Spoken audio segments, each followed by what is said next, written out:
एकदम flat line था। क्या मूड चल रहा है, क्या चल रहा है वहां पे? वहां पे क्या हर जगह? दोपहर में कल एक ऐसी अफवाह चलाई गई कि चाइना पूरी तरीके से रिस्ट्रिक्शंस हटा लेगा। हाँ हाँ हाँ। तो उसको लोगों ने पढ़ा नहीं ध्यान से। उन्होंने ये कहा था कि जहां पे वो फैक्ट्री है, हाँ। जहां पे एप्पल का फोन बनता है, उसके आसपास वो ईज कर रहे हैं क्योंकि बहुत ज्यादा अनरेस्ट हो रहा था। फॉक्सकॉन वाली फैक्ट्री जो लफड़ा कर रही थी। हाँ। उसके बाद उन्होंने फिर से पूरा इम्पोज कर दिया है। सैकड़ों बिल्डिंग्स आपकी सील्ड है वहां पे। तो मार्केट में थोड़ी सी रिलीफ रैली शुरू हुई थी, वो फिर से पलट गई एकदम से। और इसीलिए आप देखिए शंघाई चल रहे थे सुबह, बाद में फिर फ्लैट हुए। और यूएस में भी आप देखिए नैस्डैक गिर गया। नैस्डैक गिर गया है ना, आधा परसेंट गिरा हुआ है। एप्पल का स्टॉक फिर 3% और गया। मतलब कितना $150 बिलियन का नुकसान हो चुका मार्केट कैप में उसका।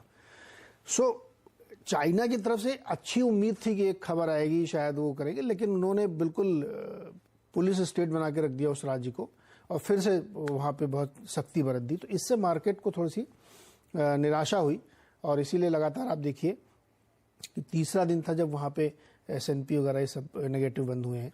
थोड़ा बंद हो रहे हैं, लेकिन प्रेशर की वजह से बंद हो रहे हैं। तो एक बड़ा कंसर्न वो बना हुआ है अभी तक, उसमें कुछ समझ में नहीं आ रहा क्योंकि चाइना रिस्ट्रिक्शंस पूरी तरीके से ईज आउट नहीं कर रहा है। अब एक पर्टिकुलर इलाके में खाली थोड़ी सी रिलैक्सेशन है। तो एक बड़ा कारण था जिसके वजह से मार्केट निराश हुआ। दूसरा, आज चेयरमैन साहब की बैठक है, उसमें वो क्या बोलेंगे उसको प्रेम करना बड़ा मुश्किल है। तो वो भी एक फैक्टर था कि लोग थोड़ा कॉशियस ट्रेड कर रहे थे। उनको लग रहा था पता नहीं मान लो यही बोल दें कि नहीं भी हम जारी रहेंगे बुलाट की तरीके से। तो आप क्या कर सकते हैं? कितना डविश दरअसल वो साउंड कर रहे हो। डविश है भी कि नहीं हम लोग मान रहे हैं बस। पिछली बार आपको याद होगा प्रेस कॉन्फ्रेंस में कैसे आगे उन्होंने गैस निकाल दी थी सब, रिलीज कुछ और पिक्चर प्रेजेंट कर रही थी, प्रेस कॉन्फ्रेंस सबकी बात लग गई। पूरा तो इसलिए बहुत अनप्रेडिक्टेबल है वहां पे। तो वो कंट्रोल की लड़ाई है दरअसल। फेड का कंट्रोल है कि नहीं है, फेड तय करेगा क्या होगा। तो वो एक दूसरा फैक्टर था जिसकी वजह से हुआ। तीसरी एक बड़ी घटना क्रूड के लिहाज से देखी जानी चाहिए।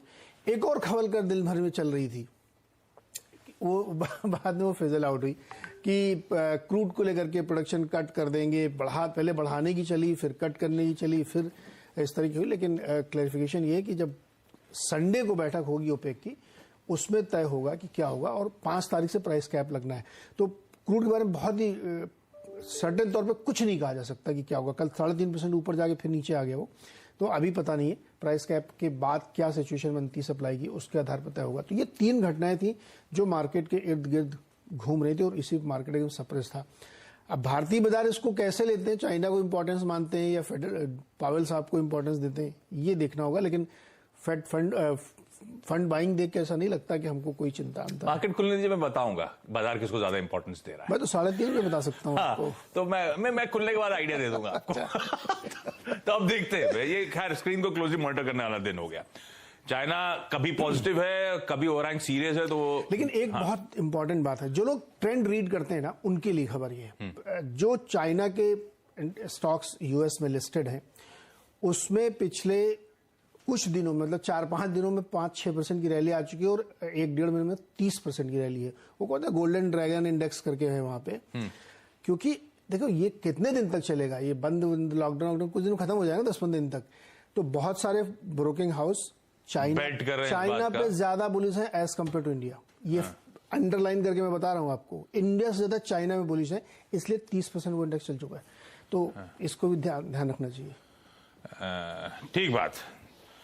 ये है ग्लोबल पिक्चर भाई। कुछ इंपॉर्टेंट इवेंट से पहले कंसोलिडेशन, कुछ कंसर्न्स चाइना के वेक में।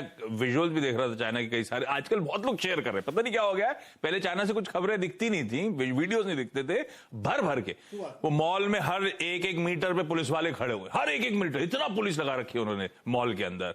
फिर एक वो आग लग गई, घर सील था, बेचारों को खिड़की से कूदना पड़ा अपने, क्योंकि घर सील करके चले गए, आग लग गई थी घर। अरे डेडली विजुअल्स हैं। लेकिन चलिए, ये ग्लोबल क्यूज हो गया जो इस समय न्यूट्रल टाइप रख देता हूं आज के लिए। पर दूसरा इंपॉर्टेंट आंकड़ा जिसकी हमें तैयारी करनी है, वो आज शाम को आने वाला हमारा Q2 GDP। हेडलाइन में प्रोड्यूसर साहब ने लिखा, सीएनबीसी आवाज का अनुमान 8